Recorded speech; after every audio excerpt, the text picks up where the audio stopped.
Hello there, everyone. How are you doing today? I hope you're all doing very well. Today, we've got a Tinder related horror story for you called You've Got a New Match. Please like and subscribe, it helped the channel a lot. And please consider checking out the original story in the description below. It was written by Harbinger. Now, without further ado, let's get started, shall we? You've got a new match. My hormonal teenage self couldn't have been more excited. I quickly lost interest in the homework I had been working on that night and opened my phone. Almost as fast as it could light up with the notification, I clicked on the icon, staring intently until Tinder opened. Of course, I was excited. I ran all the possibilities in my head, and all the things that could happen. This could be the girl of my dreams. No, it didn't appear as though I matched with the girl of my dreams. This looked more like the girl from a nightmare that would shake the vilest creature in the deepest pit of hell to its crooked bones. Smiling from ear to ear literally was my match in the first picture of her profile. No name, no age, only a picture. The photo itself seemed to be professionally taken. It was a full-body picture. She was dressed in some sort of very formal black dress, and there was nothing about her body that seemed out of the ordinary. She had black hair that was down and presented nicely, likely for this picture or whatever event this picture was taken for, but I didn't give much thought to it, and you'll understand why. Her skin was well kept, seemingly unblemished. Come to think of it now, her face was the only off-putting thing about the picture, but oh God. The face. Her eyes didn't sit inside where the socket should be. They bulged out, seeming far too large for her face. They had no whites. The irises were everything. They were a dark, dark purple, almost black. The eyes had no details. They were just blank and empty. Her teeth were normal human teeth, and there would have been nothing wrong with them if she didn't have many, many more than any person should reasonably have. Her jaw opened wide, oh so very wide. It opened from the bottom of one ear to the other, teeth showing in their entirety, as she gave a nice, big smile at the camera. I was disgusted by whatever Photoshop job this must have been, but I was also intrigued. It was a really good edit after all. I thought I must have been some artist who wanted to show off their skills or something. But before I engaged in any chats with this match, I noticed they had some more photos. 5 more, to be exact. I swiped to the second one, the same girl, in the same dress, and all the same grotesque facial features, was front and center in this photo once again, but both the quality and setting of this one were much different. It looked like it was taken with a cell phone. The picture wasn't even level, but that's not the detail I recognized. She was levitating off of the ground. The ground, as well as the walls and the ceiling, were seemingly made from corpses. All that provided light in this photo were half-melted candles on the ground, and the flesh from the camera. This one looked too real. The bodies had pretty distinct features. It almost made me sick. Some looked like they were more skeletons with everything decomposed. Others looked fresh, Very, very fresh. One thing that many of them seemed to have in common were that they were missing a lower jaw. An odd detail. I scrolled past this one quicker than the last. It had upset me the more I looked at it, but the third was more confusing.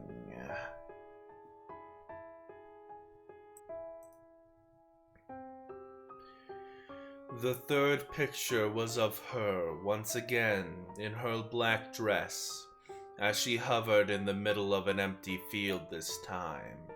The quality of this picture was like that of the first. It seemed as if it were professionally taken and edited.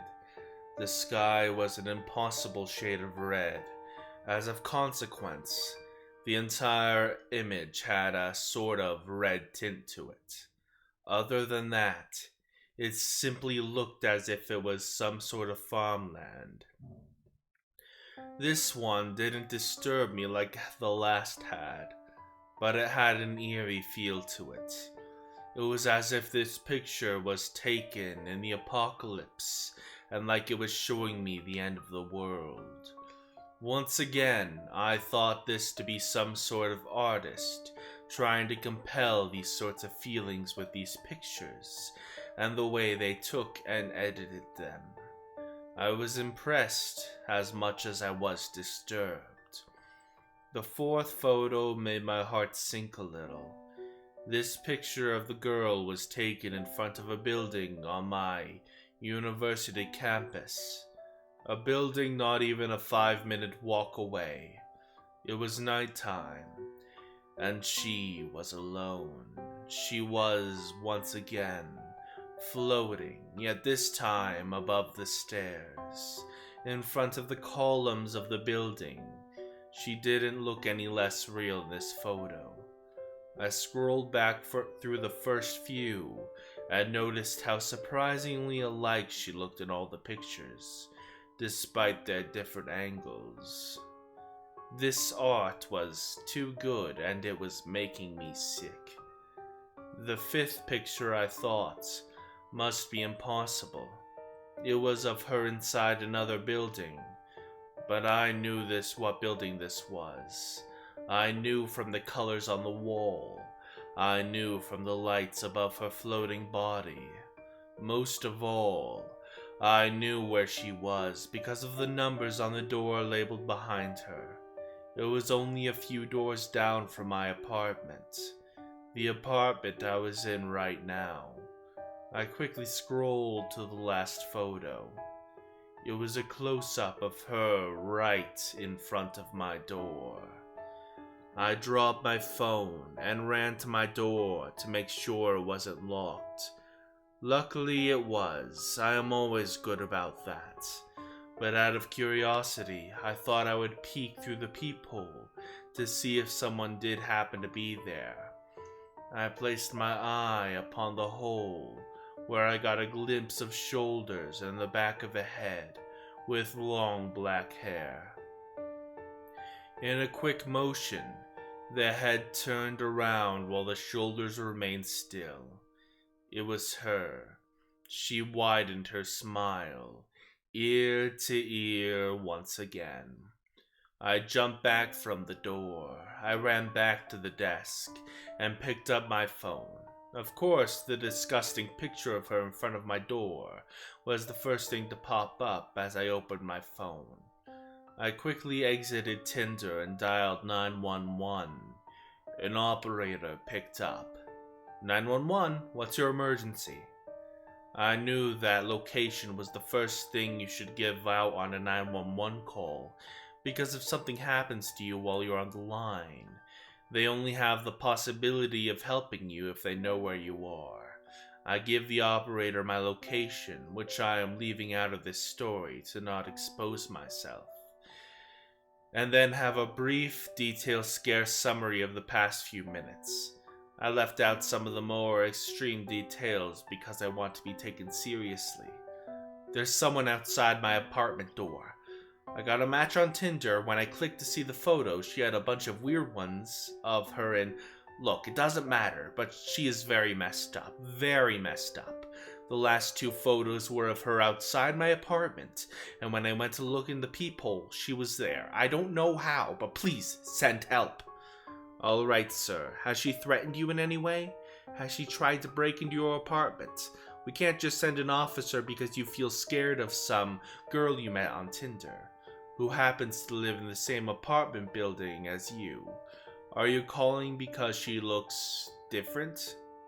I was speechless. I was infuriated. How could they do this? Did they think I was ridiculous? I was calling them because of a girl. I exploded into a rant over the phone. So what if she hasn't done anything yet? What the hell is wrong with you? She found my apartment, my exact apartment, and is standing outside of it. We only matched minutes ago. This isn't right. There was suddenly silence on the other end. It felt like I was about to scream. 911 just hung up on me. I was eyeing up my door for a second when I heard someone on the phone once again. It was someone different. He talked once again. This time, my phone was up to my ear. Sir, can you hear me? Hello, sir. Yes, I'm here, I replied desperately. Sir, whoever you were talking to was not 911 dispatch. I need you to listen to my next instructions very carefully. If you hear another voice other than mine on the call, you need to hang up immediately and wait for me to call back. If the entity you have encountered attempts to communicate with you in any way for the time being, you need to ignore it. Do not leave your apartment unless I instruct you to. Now, I need your precise location. We caught on to this one early, so we should be able to contain it with ease. I was hesitant to even talk. Are you the police? No, I work for an agency whose purpose it is to locate and contain entities like the one you have had the unfortunate luck of encountering tonight. I need your location now. Maybe I was stupid for giving the man on the phone my location, but with everything that had just hit me, I didn't hesitate. I gave him my address and the apartment number.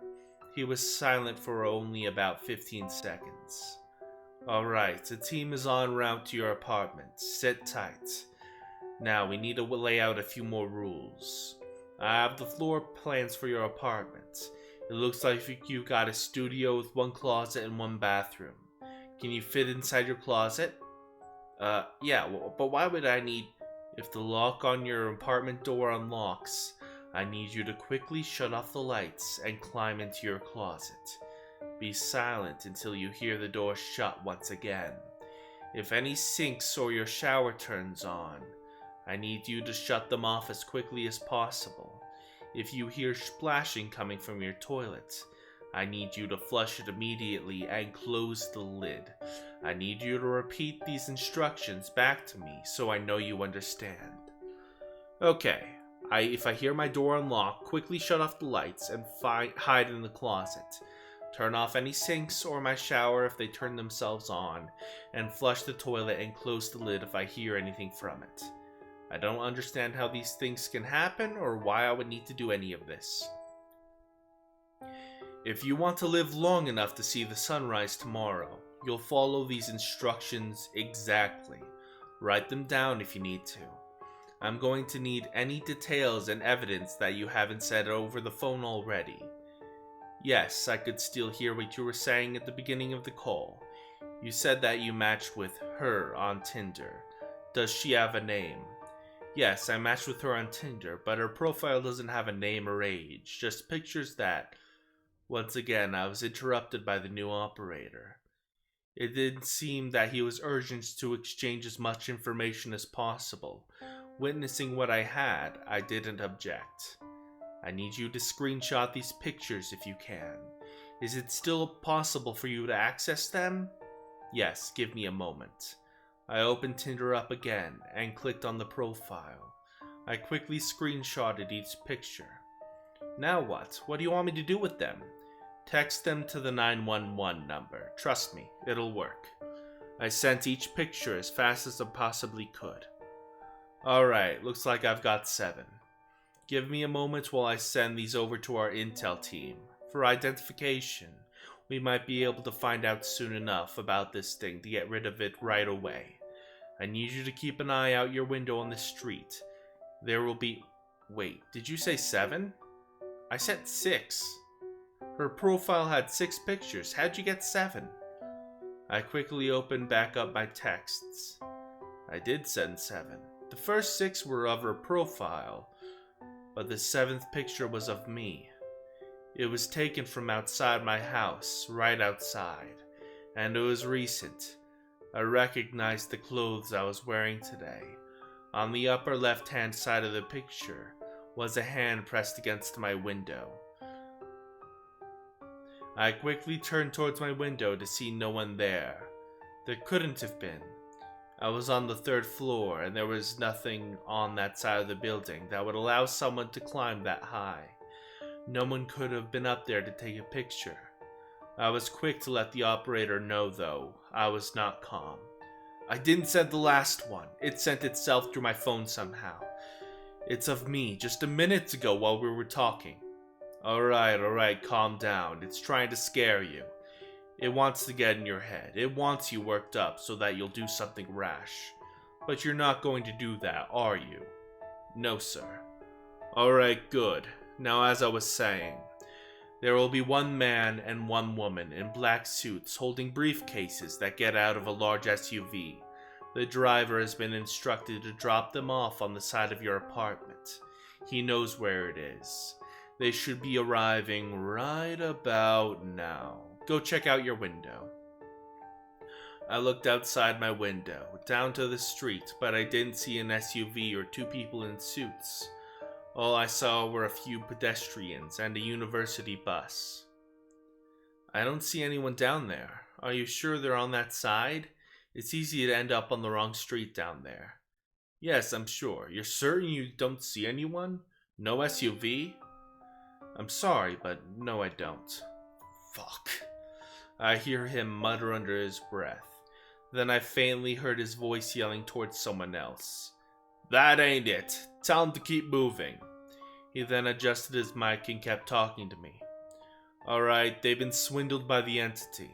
We're figuring out that now. Just be on the lookout for them to arrive. Once they get here, we can start the process of getting rid of this thing. Right then, I heard a firm knock at my door. I walked over and peeped through the hole again. 1 man and 1 woman, both in nice black suits. I think your agents are here. They just knocked on the door and I saw them through the peephole. Should I let them in? The operator practically screamed through the phone. No, do not let them in. Those are not our agents. That is the entity trying to get you to open the door. Don't freaking do it. Our agents will not knock. They won't try to get into your door. Get back to your window and watch for them to arrive. Tell me when they do.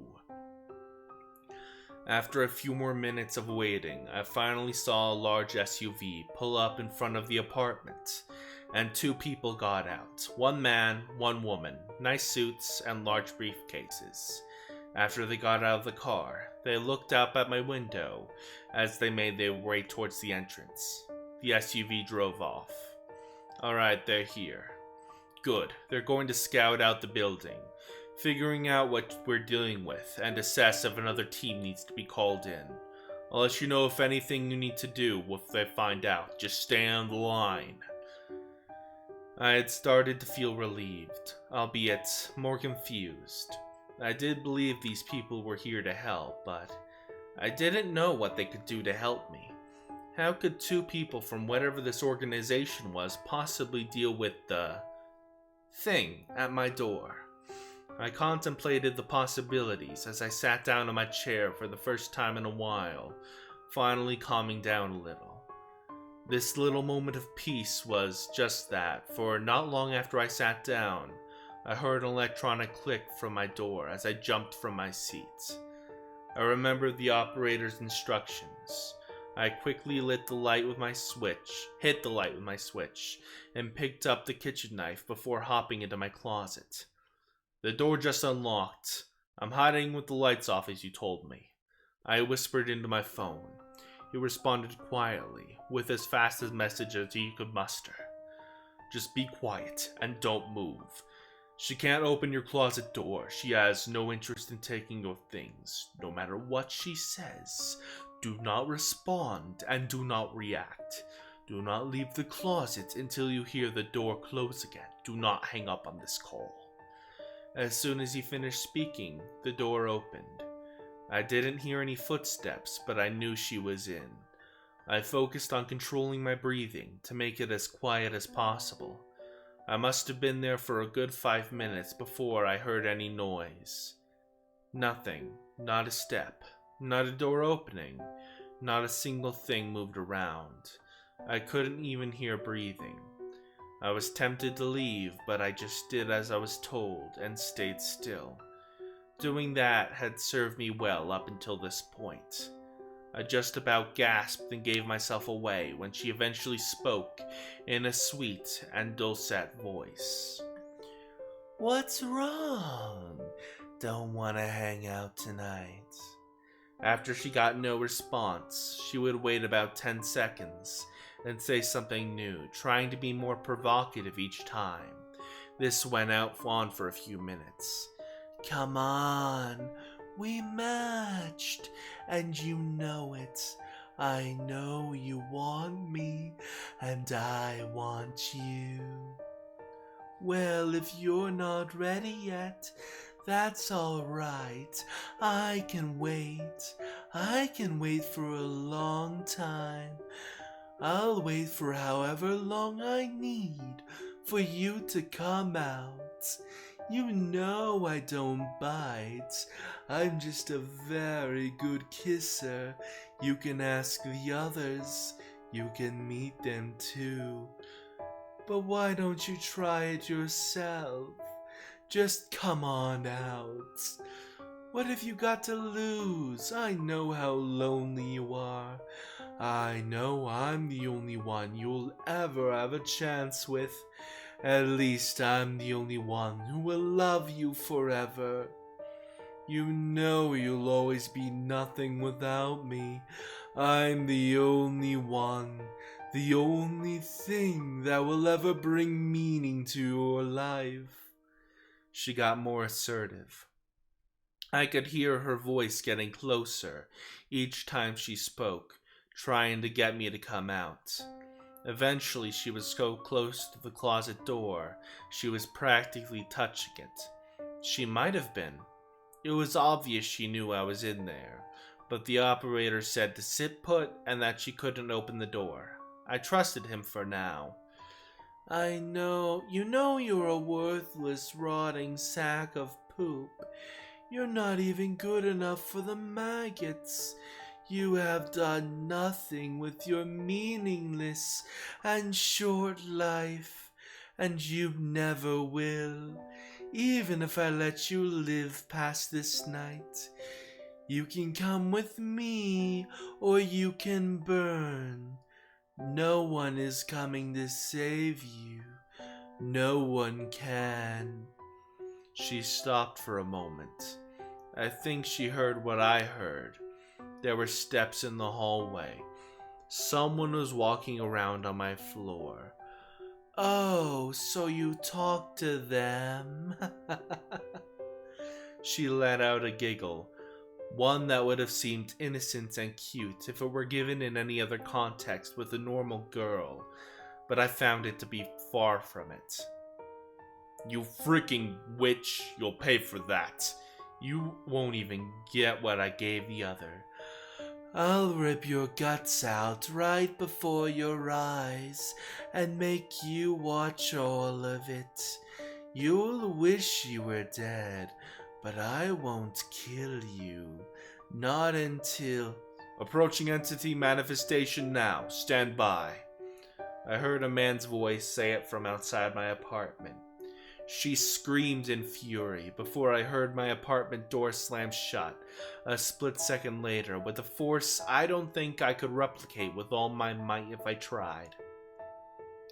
I exited my closet and turned my light back on as I ran to the door to look in the peephole. I couldn't see anything. What just happened? I think I heard one of your people outside my door before she charged out really angry. I asked the operator, who I had hoped was still on the line. One of them tried to catch her right there, but it didn't work. It wasn't fully manifested. He, as well as his partner, are trying to locate the entity now, but we're having no success. A larger team is very close. No need to look out for this one. We know how to get there now. Our priority has changed from containment to extermination. This one's much more dangerous than we could have predicted. What am I supposed to do now? The voice on the line immediately changed from the man's voice to the girl's enraged voice. You should open the door and let me in. I immediately hung up as I was told. This may have saved me for a moment, as in the process of hanging up, I noticed my phone was at 2% battery. I quickly found a charger and plugged my phone in. A minute later, I got a call back from 911. I promptly answered. Are you still there? Did it try to use someone else's voice? It used its own to tell me to open the door. I heard shuffling from outside my room. I first thought that she was back, but I noticed there was a lot of people this time. I could hear faint dialogue from outside my room, and it sounded like they were assembling a piece of furniture. Do you know who is outside my room right now? I asked the operator. Our second team arrived a few minutes ago. Some of them are downstairs, setting up a base for this operation. Others are up by your room, preparing equipment. Just let them do their thing, and this will be over real soon.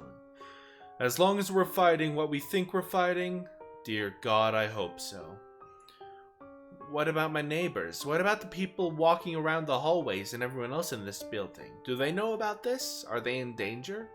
What happens to them? Oh, I forgot to tell you, they're just not here.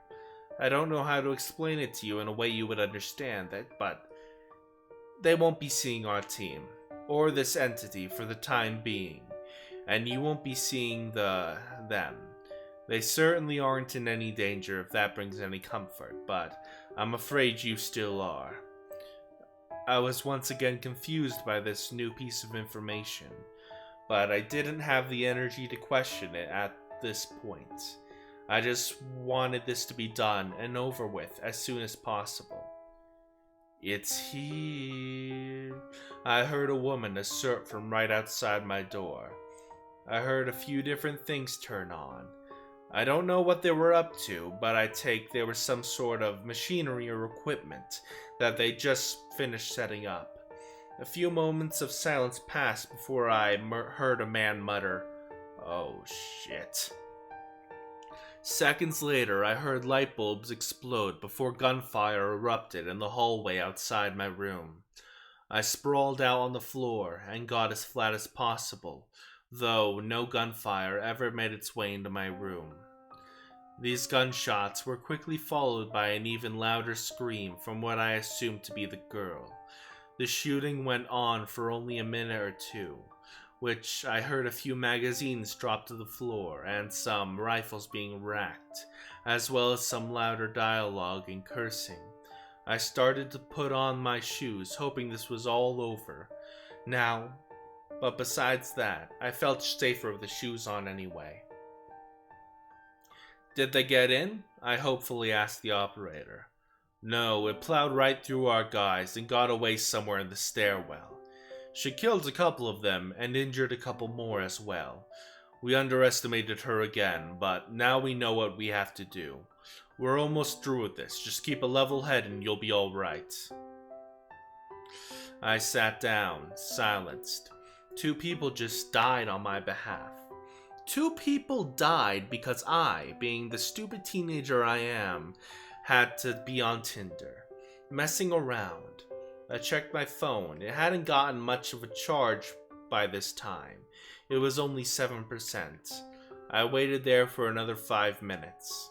I just sat in guilt, with my head resting in my hands, thinking about how all of this could have been avoided before I heard something coming from my bathroom. I picked up my phone, unplugged it, and walked over, pushing the door open to get a peek. Hands were coming out of the toilet, bowl and gripping the seat. She pushed down again against the seat of the toilet as she attempted to force herself up out of my toilet. I screamed and fell back against the wall. Her head made it out. She was wounded, blood covering her face and arms. I could see that one of her eyes had been shot out, and blood still ran from her socket. She turned around towards me as she attempted to pull the rest of herself up. She clenched her jaw, but never revealed her teeth to me, also covered in blood. Oh my god, she's climbing out of the toilet. It's too late. Go run. Now. Do you understand? Get out of your apartment. I unlocked my door as I charged out. All the lights were out. They had been shattered. The hallway looked like a trench from a war. Blood lined the floor and was splattered along the walls and ceiling. There was a broken equipment that was alien to me, up and down the hallway, which I narrowly missed while running away from my room. I could feel the spent brass underneath my feet. The worst sight was the bodies, 2 men in body armor, with rifles strapped around them as they lay lifelessly on the ground. One was flipped over and had a trail of blood behind him as if he was thrown. The other had his upper body propped up against a wall. His lower jaw had been ripped out as blood came from his mouth and throat and colored his black uniform red. I dearly wish I was watching the ground in front of me as I ran, because I took not 2 steps ahead of me and stepped right on this man's jaw. I can't even begin to tell you how it felt, feeling that beneath my foot as I ran. I could feel his teeth. Where do I go? What do I do now? Get to the stairwell. Go down. I know you're used to there being only a few flights of stairs before the first floor where they ended. You'll notice they go further down this time. I need you to proceed until you reach the bottom. There you'll find where our team set up the base of operations. I ran down the stairs faster than I think I'd ever run down a flight of stairs before. I didn't feel like I was going to trip or like my legs were getting too tired. Rather, I felt like as though my legs were outpacing me. It must have been a good 10 floors worth of stairs before I reached the bottom, but I got there quickly with the energy I had. At the bottom of the stairs there were tons and tons of boxes. They looked as if they were military grade or just made to carry really expensive things. A number of them were open and their contents were emptied. I guess this is where all their things, fancy equipment, came from that they were trying to use upstairs. On a few of them were laptops. As I walked over to one, I was startled by what I walked past. Between a couple of rows of these boxes, I found another corpse. This one I recognized as being one of the 2 suits that had come in earlier. It was the woman. She, like the one man, and I assume the other from my floor, had her jaw ripped out as well. In her hand was a revolver and a very shiny and quite beefy looking .357 Magnum. I set my phone on a box for a moment as I checked it out. I opened the cylinder and found that none of the 6 primers had been struck. This poor woman couldn't even get a shot out before being ripped apart. I found another one of your team members dead. It's the woman who came in first with the man earlier. I notified the operator. What? That's not possible. We just had communication with her. She was supposed to stay out while the rest of the team... Oh no. What? The rest of the team had another engagement with the entity on a higher floor. Their last known contact was with it 4 minutes ago. Our last communication with the agent you're next to was less than a minute ago. The thing is in there with you somewhere." Just then, the lights in the stairwell from top to bottom all exploded in rapid succession. I jumped into a corner and aimed the revolver at the stairs. A moment passed before I began to see a red light illuminate the stairs above me. Despite being shattered, the lights began working once again. One by one, they turned on as they had been shattered. I heard humming from my many floors above, but I could hear it getting closer. "She's coming. What the hell do I do now?" "Get on one of the computers down there. We've cracked its code. I'm sending you a sound file. Turn up the volume on the laptop. When it clicks close, play the audio file. Once it..." My phone was dead, and I thought it was too. Fortunately, I kept a level head, as the operator told me to. I kept myself as calm as possible as the humming got closer and made its way down the stairs. I ignored it, set the revolver down next to the laptop, and looked through what I could. I was in some sort of weird operating system, and I had no idea how it worked. I found some sort of messaging system like an email, though I don't think it was quite that, and I found a recent message. This had to be it. I downloaded and opened the contents, turning up the volume of the laptop to max. The humming stopped as I heard a giggle from right behind me, and a playful voice said, "What do you think you're doing? I already told you what was going to happen to you. Are you ready for a kiss now?" I stood up, taking a deep breath and slowly turning around, with one hand still on the box in front of me. "Well, you better come give it to me." I somehow was able to deliver that with a straight face, despite being more afraid than I have ever been in my entire life. Which I assumed was about to end. She approached slowly, opening her smile from ear to ear once again. Slimy, viscous saliva gushed out of her mouth as she came closer. I hit the spacebar on the laptop before throwing myself to the ground away from her.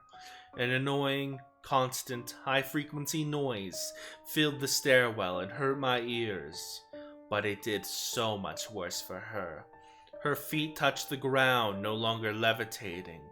She covered her ears tightly, and her massive jaw practically unhinged from her head as she screamed in agony. I reached up for the revolver next to the laptop. I pulled it close before cocking it. I then got two hands on it and pointed it forward. I was shaking from the adrenaline, but I managed to get my breathing under control just long enough to rear the sights with the front. I squeezed. Blood spattered on the stairs behind her. A part of her head was blown clean off. I stood and backed up, pulling the trigger as many times as I could, even when the cylinder was empty. I pulled the trigger a few more times. Once my ears stopped ringing, an application opened on the laptop. The sound file finished playing, and I heard the voice of the operator again. "Anomalous presence no longer detected. You did it, kid. I have no idea how, but you did it. It's over." I stood for a moment and observed the carnage. The red lights faded until they were gone. In darkness once again. I was in disbelief, both of what just went down and that I was able to stop this thing. Whatever it was, I don't think I'll ever know. I began to walk up the stairs, slow and tired. After I made it up a few flights, I saw straight beams coming from flashlights above. A couple of dozen people in body armor, strapped with expensive rifles and submachine guns, ran down the stairs past me. The man in the suit reached down and grabbed the revolver in my hand as I was passing him. I think subconsciously I jerked it away and aimed it at him. He backed up for a moment. "Easy now, son. It's all over. You can relax." I took a deep breath and handed over the empty revolver to him. I walked back up to my room, plugged the phone in, and started it up. I just sat with my head resting against my desk for a while before I got another call from 911. I picked it up and the operator began to speak once again. Well, you did it. We've been hunting this one for a while now. It's gotten more victims than almost all of the others combined. But now it's gone, thanks to you. Are you injured? I can get paramedics for you if you need them. I just sat in silence. I didn't have the energy to speak anymore. Alright, you might need a minute to decompress and catch your breath, it seems. Stay in your room for the next hour and everything will be back to normal outside your apartment. Our team, all of the equipment, and the chaos left in the wake of all this will be out of sight and out of mind. I know it doesn't make any sense to you, and that it would only make processing all of this harder. Just know that if you call your emergency line again, we'll be listening. We'll be here to help. Oh, and just one more thing. You would be doing, not just us, but the whole world and yourself a favor if you never spoke about this as if it happened. Our anonymity and secrecy help us keep everyone else out there safe. I hope you understand. Goodbye now, stay safe. If you read this far, you know I've ignored the first thing the operator said to me. I want everyone out there to know. I want everyone to know that you could become the victim of one of these things in the blink of an eye. I want you to know that there are people out there hunting them down, and they seem to exist by any publicly displayed government information. I want people to know that what they do when they call 911. I have no proof. My apartment building did return to normal. I am suddenly missing the text history I had with 911. I am not matched with the profile on Tinder. I have nothing. I also want to know more. Have any of you fallen victim to one of these things? Have any of you heard of them? What are they? Do they know more about this organization? How was my apartment building changed that night? How was reality bent and shaped back to normal? Please reach out. I need to know more. I was just about to hit the post button when my phone suddenly blew up. You've got a new match. You've got a new match. You've got a new match. You've got a new match. My phone displayed it 100 times over. They're coming for me now. I need to make a call.